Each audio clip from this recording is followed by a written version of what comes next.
बच्चों, आज हम लोग एक क्वेश्चन सेलेक्ट किए हैं जो न्यूमेरिकल ऑन लेंस है। अब ये न्यूमेरिकल है, एक क्वेश्चन जो लेंस से रिलेटेड है और इसको हम लोग सॉल्व करेंगे इस क्लास में। देखिए यहाँ पर जो क्वेश्चन किया गया है वो बहुत ही बढ़िया एक क्वेश्चन है।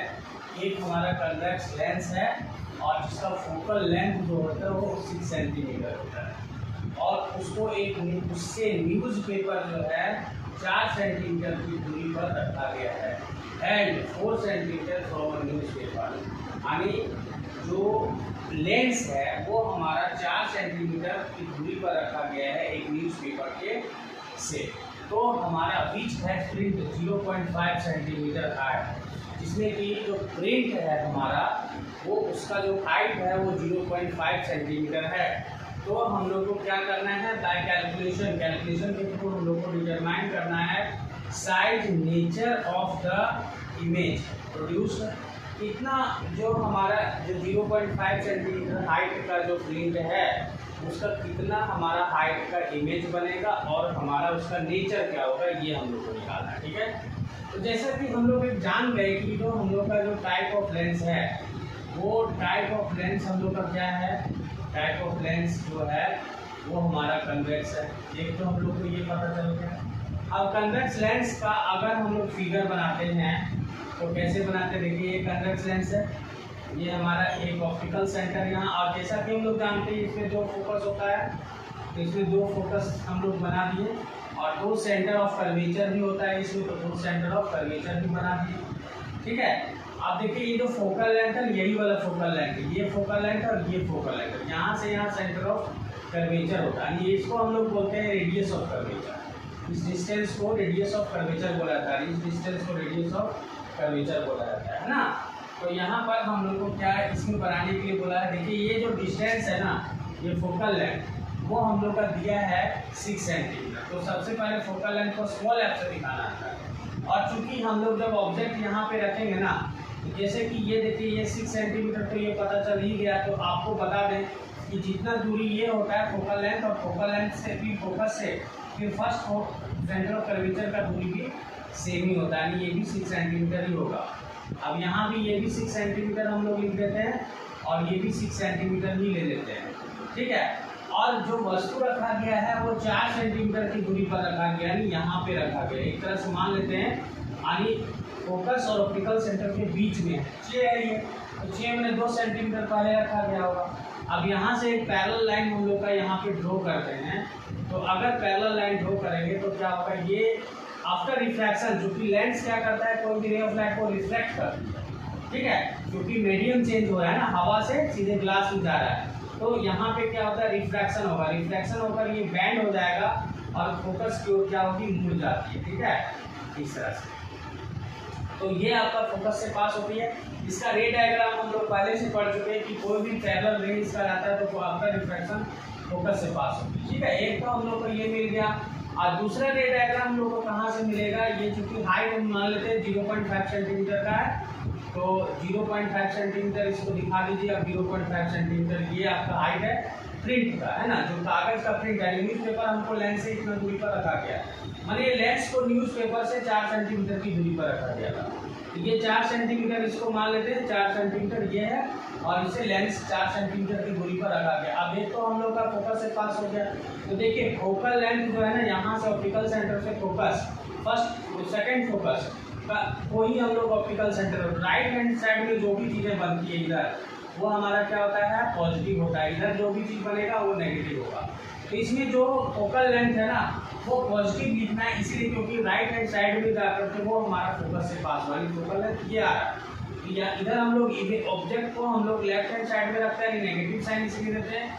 तो यू का जो वैल्यू है वो 4 सेंटीमीटर हम लोग लिखेंगे, क्योंकि हम लोग इधर रखते हैं लेफ्ट हैंड साइड में नेगेटिव, यहाँ पे साइन नेगेटिव देंगे। और फोकल लेंथ का साइड क्योंकि इधर आ रहा है, राइट हैंड साइड में आ रहा है फोकल लेंथ, इसलिए उसका हम लोग +6 सेंटीमीटर देंगे।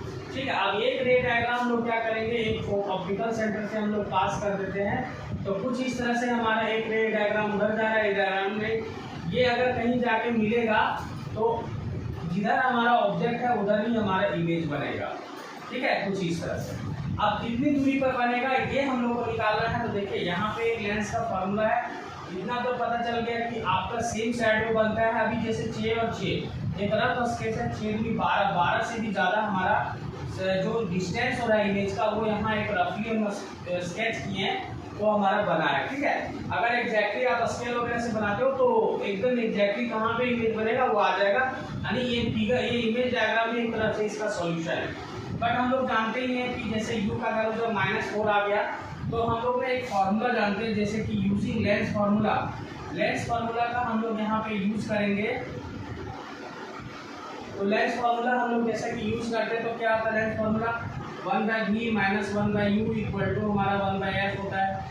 अब देखो 1/v, v का जो वैल्यू है वो क्या है हमारा, तो v का जो वैल्यू है वो हम लोग को नहीं पता, यही तो निकालना है। ठीक है, और v का वैल्यू जो भी आएगा क्या आएगा नेगेटिव में आना चाहिए क्योंकि सेम साइड में हमारा v बना है, इमेज बना है। ये क्या है image distance from the optical centre, यहाँ से ऑप्टिकल सेंटर के बीच का इमेज डिस्टेंस कितना है, यानी इमेज यानी ऑब्जेक्ट का इमेज कहाँ बना है फ्रॉम द ऑप्टिकल सेंटर, इसीलिए इसको इमेज डिस्टेंस बोलते हैं, v को हम लोग इमेज डिस्टेंस बोलते हैं।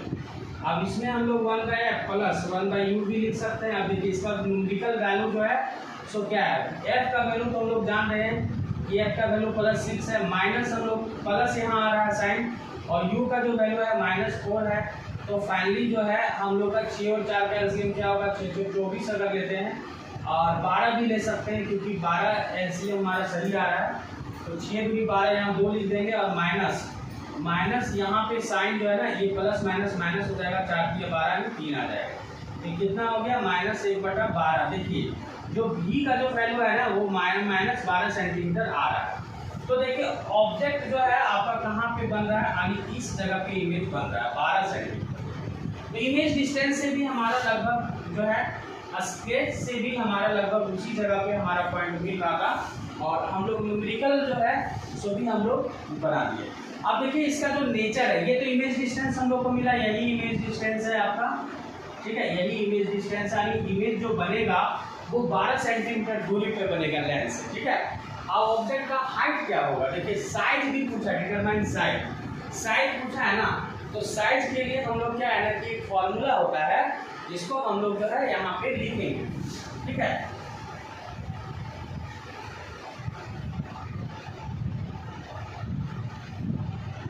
देखो बच्चों साइड जो होता है, अगर इमेज हाइट ऑफ इमेज निकालना है, जैसे height of image to the height of object का फॉर्मूला होता है v/u, एक फॉर्मूला होता है। ठीक है, ये मैग्नीफिकेशन का फॉर्मूला है, m इक्वल टू हम लोग मैग्नीफिकेशन इक्वल टू दो चीज लिखते हैं, height of image to the height of object equal to या तो v/u, दोनों में ये फॉर्मूला चलता है। ठीक है, तो अभी इसी का यूज करके हम लोग height of object height of image निकालेंगे। ठीक है, क्योंकि हाइट ऑफ इमेज हम लोग से पूछा था। अब यहाँ हाइट ऑफ इमेज हम लोग को नहीं पता है, अब इसका वैल्यू पता है 0.5 सेंटीमीटर। तो हमेशा जो हम लोग हाइट ऑफ ऑब्जेक्ट जो लेंगे वो प्लस में ही लेंगे, प्लस 0.5 सेंटीमीटर, क्योंकि हम लोग एक्सिस से ऊपर की ओर रखते हैं। ठीक है, इक्वल टू v का जो वैल्यू है वो क्या है, तो v का जो वैल्यू है वो हम लोगों का जो है सो आ चुका है कितना -12, तो हम लोग यहाँ -12 लिख देंगे, और u का जो वैल्यू है वो क्या है तो -4 है, तो वो यहाँ लिख देंगे, ये कट जाएगा, 4 की 12 आ जाएगा। ठीक है, तो इस तरह से हम लोग का क्या हो जाएगा height of image equal to 3 गुना 0.5, यानी फाइनली हो जाएगा 5 या 15, यानी 1.5 सेंटीमीटर जो है ना, और वो भी प्लस में आएगा। ठीक है, क्योंकि दोनों एक ही साइड अपवर्ड डायरेक्शन में, तो ऊपर का चीज जो भी लेते हैं वो हम लोग पॉजिटिव लेते हैं, नीचे अगर आता है तो नेगेटिव, क्योंकि दोनों हाइट ऑफ ऑब्जेक्ट भी ऊपर की ओर आ रहा है और हाइट ऑफ इमेज भी ऊपर की ओर आया। फाइनली क्वेश्चन में यही पूछा था कि जो हमारा जो मिरर है लेंस जो है उसका जो फोकल लेंथ है वो 6 सेंटीमीटर है, और उससे 4 सेंटीमीटर की दूरी पर एक न्यूज़पेपर रखा गया, न्यूज़पेपर से मैंने एक न्यूज़पेपर से वो 4 सेंटीमीटर की दूरी पर लेंस रखा गया था। इसका मतलब हुआ कि फोकल लेंथ है वो हम लोग को 6 सेंटीमीटर लिखना था। न्यूज़पेपर क्या है ऑब्जेक्ट डिस्टेंस हो गया, तो ऑब्जेक्ट डिस्टेंस हम लोग -4 लिख दिए थे। अब इसमें हम लोग का ये पूछा था कि अगर प्रिंट जो है 0.5 सेंटीमीटर है, यानी हाइट ऑफ ऑब्जेक्ट हम लोग का 0.5 सेंटीमीटर था, तो हम लोग से ये पूछा था कि उसका जो है सो हम लोग इमेज कहाँ बनेगा, कितना डिस्टेंस में बनेगा, उसका हाइट क्या होगा। तो हम लोग इमेज डिस्टेंस जैसे कि निकाल दिए, देखिए ये लेंस का फार्मूला यूज करके और इमेज डायग्राम भी बना के हम लोग दोनों तरीके से इसको सॉल्यूशन दिए। तो हमारा जो है ना इमेज जो बन रहा है वो हम लोग का बन रहा है कितना 12 सेंटीमीटर पे, और जब इमेज डिस्टेंस निकला, ऑब्जेक्ट डिस्टेंस निकल गया तो हम लोग उसके थ्रू जो है ना हाइट ऑफ इमेज भी निकाल लिए। अब इसका बात है नेचर का, तो नेचर जो होगा इसका वो क्या होगा, तो नेचर देखो बाबू, नेचर जो है ना इसका वो हम लोग का क्या होगा, वर्चुअल होगा। क्यों? क्योंकि वर्चुअल जो है आपका कहने का मतलब है कि ये जो इमेज बना है वो हमारा नॉट अ इंटरसेक्टिंग रियल रे, इट ओनली अपीयर। ठीक है, ये आपका अपीयर हो रहा है, केवल रे जो है ना अपीयर हो रहा है। इसीलिए जैसे ये जो हमारा जब ओरिजिनल रे, जब आफ्टर रिफ्रैक्टिंग के बाद जब रियल रे जो होता है, हमारा रियल रे डायग्राम जो होता है ना इंटरसेक्ट करता है, तो उसको हम लोग क्या बोलते हैं, रियल इमेज बनता है। लेकिन ये जो है रियल रे डायग्राम हमारा इंटरसेक्ट नहीं कर रहा है, बल्कि क्या रहा है, बट ये अपीयरिंग हो रहा है। ये लोग पीछे मिला करके क्या कर रहे हैं, उसको अपीयर कर रहे हैं। इसलिए ये जो डायग्राम बनेगा ये हमारा नेचर जो होगा इसका वर्चुअल होगा। तो इसी तरह से ये वीडियो का सॉल्यूशन था इस क्वेश्चन का। तो मिलते हैं नए वीडियो में नए क्वेश्चन के साथ, तब तक के लिए अपना चैनल में आप बने रहें।